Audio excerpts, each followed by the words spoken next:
যত ধরনের অভিযোগ আছে প্রত্যেকটা অভিযোগ আমলে নেওয়া হবে। 30 সেকেন্ডের মধ্যে আমাদের নিজস্ব অগ্নি নির্বাপন যে সংস্থা রয়েছে তারা আগুনকে অ্যাপ্রোচ করেছে।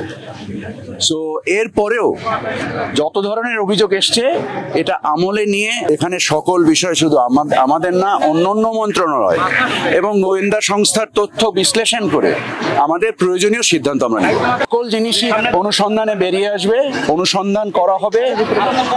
আমি যখন ব্যক্তিগতভাবে এখানে হাজির হয়েছি তখন মালামাল সরানোর মতো অবস্থায় ছিল না, বাট তার পূর্বে হয়তোবা ছিল। সেটা কেন করা হয়নি বা যদি করা হয়ে থাকে এটা কি করা হয়েছে? আমি স্যার বলতে পারি আগুন লাগার 15 মিনিটের মধ্যে মোটামুটি পুরো টার্মিনাল এনগালফ হয়ে যায় স্যার, এবং এনগালফ হওয়ার লাস্টে যে শেডটা ছিল সেই শেডটা থেকে কমপক্ষে 200 লোক এনগেজ করে অনেক মালপত্র সরানো হয়েছে।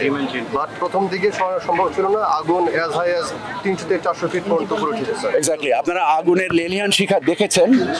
এটার পরে ওখানে যে ধূম্রজাল সৃষ্টি হয়েছিল, বিশেষত এই ধূম্রজাল হওয়ার ফলে ওর ভিতরে অ্যাপ্রোচ করার মতো কোনো অবস্থা ছিল না।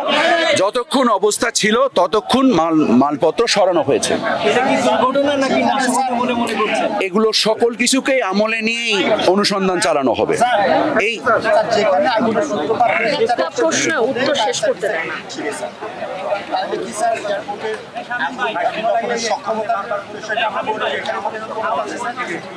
প্রতি 2 বছর আপনাকে বলা হয়েছে যে 30 সেকেন্ড আগুন লাগার খবর ওঠার পরে 30 সেকেন্ডের ভিতরেই এখানকার যে নিজস্ব ব্যবস্থা আছে সেই ব্যবস্থা তারা ডেপ্লয়েড হয়েছে।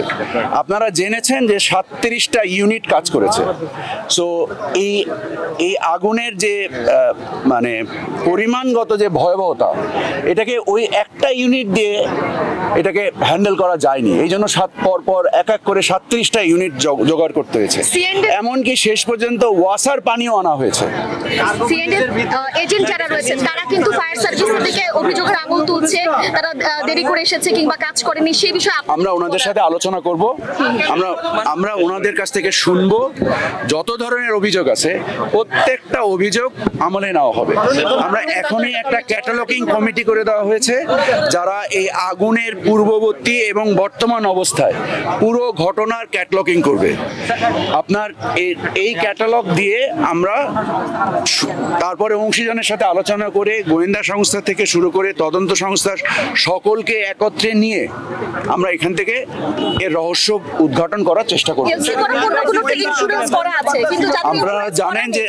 আপনারা জানেন এলসি ছাড়া পণ্য এখানে নর্মালি আসে না, 1 নাম্বার। আর 2 নাম্বার হচ্ছে যে এখানে বিজিএমইর প্রতিনিধিরা রয়েছেন। আমাদের কালকে রাত থেকেই কার্গো আসছে। আমাদের বাণিজ্য সহায়তার উদ্দেশ্যে আমরা এই কার্গোগুলো বন্ধ করতে পারবো না। সো আমরা কালকে প্রায় সারা রাত এয়ারপোর্টে ছিলাম। আমরা একটা নতুন জায়গা এনবিআর এর সাথে সংশ্লিষ্ট হয়ে বিজিএমই আমাকে প্রতিশ্রুতি দিয়েছে যে দ্রুততম সময়ে, এবং আমরাও সরকারের পক্ষ থেকে দ্রুততম সময়ে এটাকে কিভাবে বের করা যায়, আমরা সপ্তাহে 7 দিন 24 ঘন্টা কাজ করব, যেন পণ্য সরবরাহে কোনো রকম জটিলতা না হয় এবং যারা ক্ষতিগ্রস্ত হয়েছেন তাদের ইন্স্যুরেন্স কাভারেজ কি আছে, আমাদের এয়ারপোর্টের ইন্স্যুরেন্স কাভারেজ কি আছে, এই সকল কিছুকে মানে আমলে নিয়ে আমরা সিদ্ধান্তে উপনীত হব।